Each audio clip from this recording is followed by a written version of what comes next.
Hi, I'm Gretchen Betts, Managing Director and Financial Planner at Magenta Financial Planning.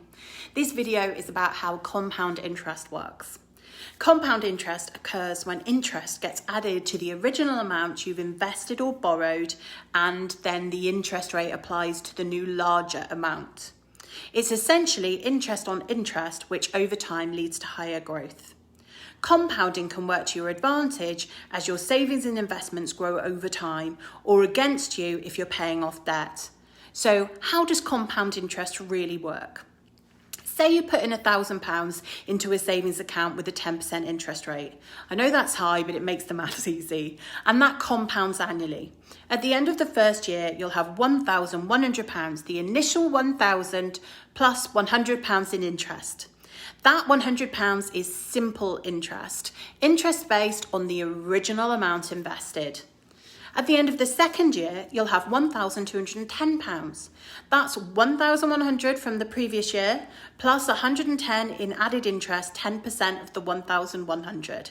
Instead of calculating interest based on your original amount, compounding interest calculates your annual interest based on the original plus any previous interest you'd already earned on that amount. So by the end of the 10th year, you'll have £2,594, more than double your initial savings, without adding any more of your own money to your initial investment. You can thank compound interest for that. The more often interest compounds, the faster the growth. So daily compounding interest will give you more than monthly or annual compounded interest. So how does compound interest affect your debt? Well, compound interest can help your savings grow more quickly than it would with just simple interest. It can also work against you when you're borrowing money. So many credit cards compound interest daily on average daily balances. While the calculation is complicated, the bottom line isn't. Compound interest on credit cards adds to your debt when you carry over a balance from month to month. They're often quite high interest rate, and daily compounding are two reasons that paying off credit card debt can be difficult, and why you should always try and pay your credit card balance in full each month. That way you're charged zero interest and don't have to worry about compounding interest on your debt at all. Some types of loans, such as student loans and mortgages, generally don't have daily compounding interest. As long as your monthly payment covers the accrued interest, then the interest doesn't compound. So why is it important to even know about this? Well, ultimately, compound interest can grow your wealth faster. Once you understand how compounding works, you can make some strategic financial decisions.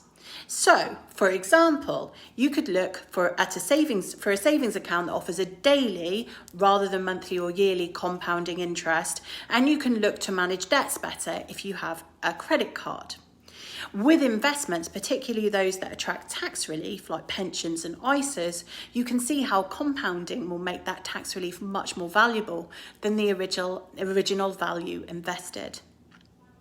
So I hope you found that of interest. If you'd like to share or like or comment on this video, it would be appreciated because it helps with our social media.